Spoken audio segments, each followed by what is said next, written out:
ধুবুৰী জিলাত মই এই ধুবুৰী জিলাৰ আঠানী ৰাজহ চক্ৰৰ অন্তৰ্গত খানাবাৰী পনিনয়নীত মই বৰ্তমান উপস্থিত হৈছোঁ। এই খানাবাৰী পনিনয়নীত যি প্ৰধানমন্ত্ৰী আৱাস যোজনা যি ঘৰ আবণ্টন দিছে, কিন্তু এখেতে নদী গৰাখহনীয়াৰ ফলত টিপকাই নদী গৰাখহনীয়াৰ ফলত যিখিনি মাটি আছিল যা যোৱাৰ ফলত এখেতৰ ঘৰ উঠাব লগা কোনো মাটি সম্পত্তি এখেতৰ নাইকিয়া হৈ যোৱাৰ ফলত যি আমাৰ আটানী ৰাজহ চক্ৰ আছে, ৰাজহ চক্ৰ বিষয়া এখেতক ইয়াতে অলপ খালী মাটি থকাৰ ক্ষেত্ৰত এখেতক এই মাটি 8টা ঘৰৰ মাটি আবণ্টন দিয়ে। 9টা ঘৰৰ মাটি আবণ্টন দিয়ে। এই আবণ্টন দিয়াৰ ফলত ইয়াতে যি ভিটি কাটিছে, মোৰ লগত মোৰ সতীৰ্থ আছে, সতীৰ্থ এই প্ৰধানমন্ত্ৰী আৱাস যোজনাৰ যি ঘৰৰ ভিটি, এই ভিটি তেওঁক দেখাবলৈ মই যত্ন কৰিম।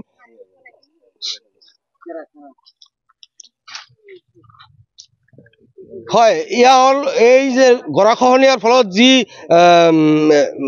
ঘৰ দুৱাৰ ভাঙি লণ্ডভণ্ড হৈ যোৱাৰ ফলত এখেতৰ মাটি সম্পত্তি নথকাৰ ফলত যি ৰাজহ চক্ৰই এখেতক এই 9টা ঘৰৰ যি মাটি আবণ্টন দিছে, ইয়াতে অলৰেডি ভিটি বনাইছে।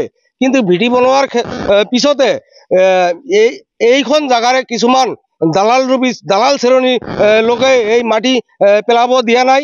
গতিকে এখেতৰ বহুতেই অসুবিধাৰ সন্মুখীন হৈছে।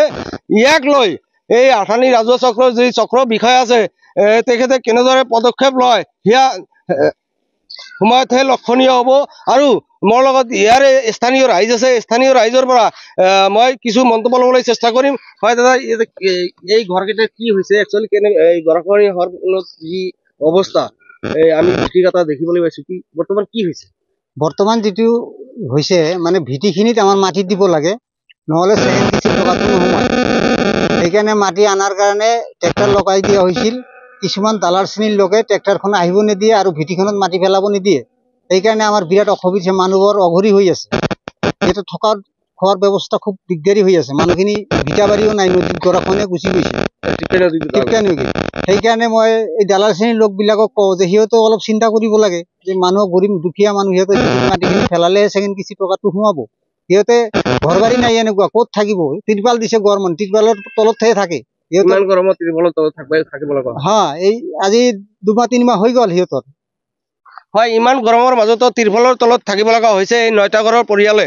ইয়াতে এই যি ভিটি দেখি আছে, এই ভিটিত মাটি পেলাব নিদিয়ে কিছুমান দালাল শ্ৰেণীৰ লোকে।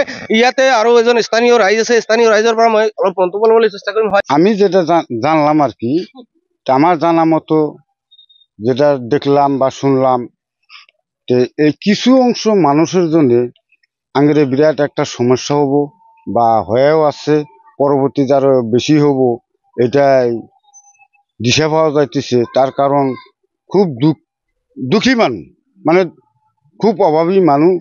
সরকারে ঠিকই করছে, জায়গাও দিছে এবং সরকারি ঘরও দিছে থাকার জন্যে।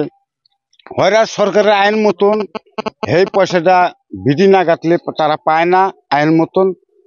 ভিটিটা যে গাঁথবো, কিছু মাটির প্রয়োজন আছে, মাটিটার জন্যে তারা চেষ্টা করছে বা মাটিটা দিব বিলা আইসেও গাড়িটা হয়তো হয়রাস, কিন্তু কিছু দালালি বা ওটা শুনলা গুন্ডার মধ্যে পড়ে আর কি, তারা গাড়িগুলো আসপার দেয় না, আটক দেয়। এটাই আমি পাইতেছি আর কি। তার জন্যই তারা পয়সাগুলো, সরকারি পয়সাগুলো আইন মতন পাইতেছে না। তা আমি চাই যে তারা জানি মাটিটা পায় বা এবং পয়সাটাও পায়, শান্তি হলে থাকবার পায়।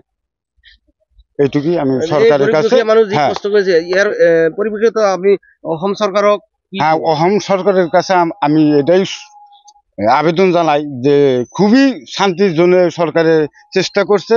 বাকি কিছু মানুষের জন্য যে সরকারে আটকায় আছে, এটা জানি যাতে সরকারে না আটকায়। হয়, গৰাখহনীয়াৰ ফলত যি অৱস্থা হৈছে এইখন গাঁৱৰ, এই আটানী পনিনয়নী যি গাঁও আছে, এই গাঁওখনৰ ৰাইজৰ, ইয়াক লৈ ধুবুৰী আয়ুক্ত বিষয়া কেনেদৰে পদক্ষেপ ল'ব, কেনেধৰণৰ ব্যৱস্থা কৰিব, সেয়া হ'ব সময়ত লক্ষণীয়।